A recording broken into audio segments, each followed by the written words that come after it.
Brandon Gill went scorched earth on Ilhan Omar. Just a few days ago, a member of Congress of this body, Ilhan Omar, said Charlie Kirk was Dr. Frankenstein and his monster shot him through the neck. During a House hearing, Brandon put the spotlight on Ilhan's vile reaction to Charlie's assassination. And even that was not enough to get her to take responsibility or offer any apology. That's why today's video is not to be missed. By the way, we just launched this channel, so if you enjoy content that cuts through the noise, hit that subscribe button and let's jump right into it. I think we can all agree that political violence is wrong, it's evil, regardless of which side it comes from, and that we can all adamantly and vehemently reject it, or we certainly should. But one of the things that we've noticed recently is that affinity and tolerance for political violence is not equally distributed on both sides of the aisle.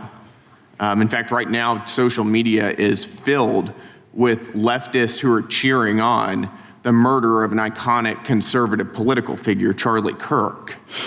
And it's not just random people on Twitter doing this now. There's a YouGov poll released just a few days ago, which stated that 25% of those who identify as very liberal believe that political violence can sometimes be justified. That's far too many, is it not?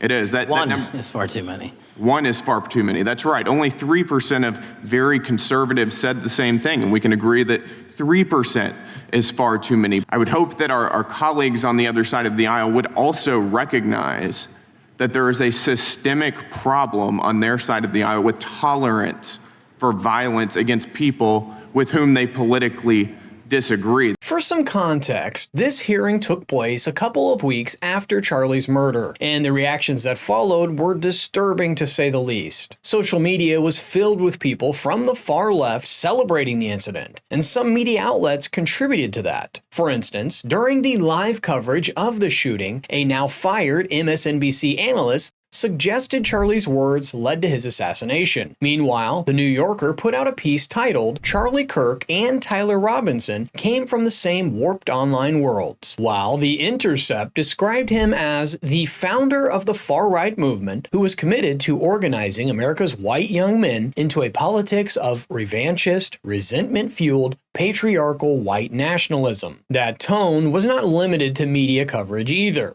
It reached political leadership on the left, and Ilhan Omar became a part of that conversation. That's why Brandon made sure to bring that up during the hearing. One of the more astounding aspects of this is that it's not just people. This comes from the very top, from their political leaders. Just a few days ago, a member of Congress of this body, Ilhan Omar, shared a video on her social media account about Charlie Kirk's murder, and I'll quote what it said. It said, "Charlie Kirk was Dr. Frankenstein, and his monster shot him through the neck." In other words, Charlie had it coming to him. The words that he said naturally led to his assassination. I mean, that is a reprehensible thing for a member of Congress to say, to suggest, to promote in any capacity. And there are people across this country who are losing their jobs for far less than this. And that, by the way, is a just response to acceptance and tolerance of political violence. Yep.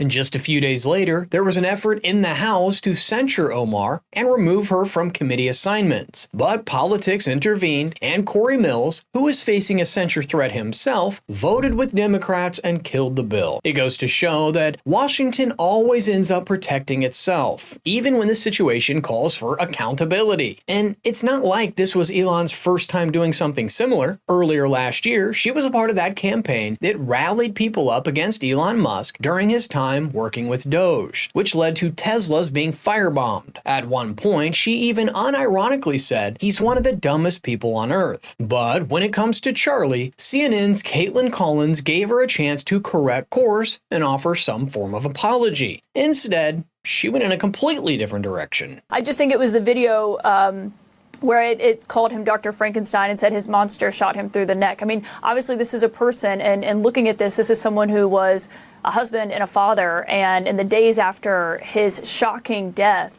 that happened as a result of his views, or happened as a result as he was sharing his views publicly with people, that people found it jarring to hear such criticism of that in the immediate aftermath of what death. I find jarring is that there's so many people willing to excuse the most reprehensible things that he said, that they agree with that they're willing to have monuments for him, that they want to create a day to honor him, and that they want to produce resolutions in the House of Congress honoring his life and legacy.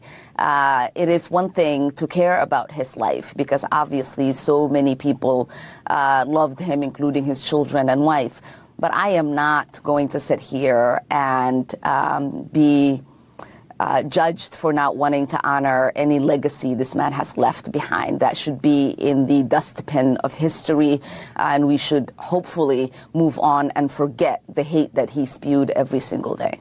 Look, you don't have to agree with every single thing Charlie said or did to recognize what happened to him was wrong. At the core, this is a simple matter of free speech, and a man losing his life just because he was exercising it. Not for Ilhan, though. She then went on Mehdi Hasan's show and openly said, there are a lot of people who are out here talking about him just wanting to have a civil debate, adding, these people are full of crap, and it's important for us to call them out while we feel anger and sadness. I think this proves that she does not have the capability to understand that political differences don't mean we're enemies in this country. Brandon Gill made sure to expand on this exact point, and he highlighted some interesting hypocrisies in Omar's stance. So take a look. It's amazing to me that the political left today, who were the originators and the cheerleaders of cancel culture, now have the backbone to attack conservatives for defending their assassinated friend. But there's a key difference here.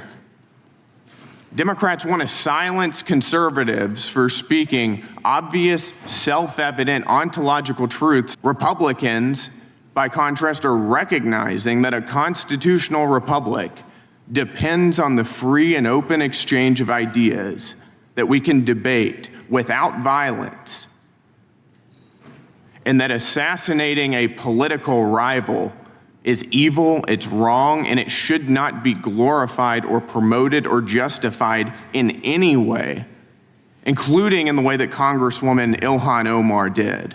Exactly. One thing missing in modern political discourse is a shared end goal. Not so long ago, people disagreed on how to get there, but still aimed for the same outcome. That no longer seems to be the case. That shift helps explain why figures like Ilhan showed little empathy after Charlie's death. The focus has moved away from basic principles that unite us towards pure division. But moments like this should not be normalized, especially when they come from elected officials. In the end, it is up to every single one of us to vote such people out of office. That's what the elections are for.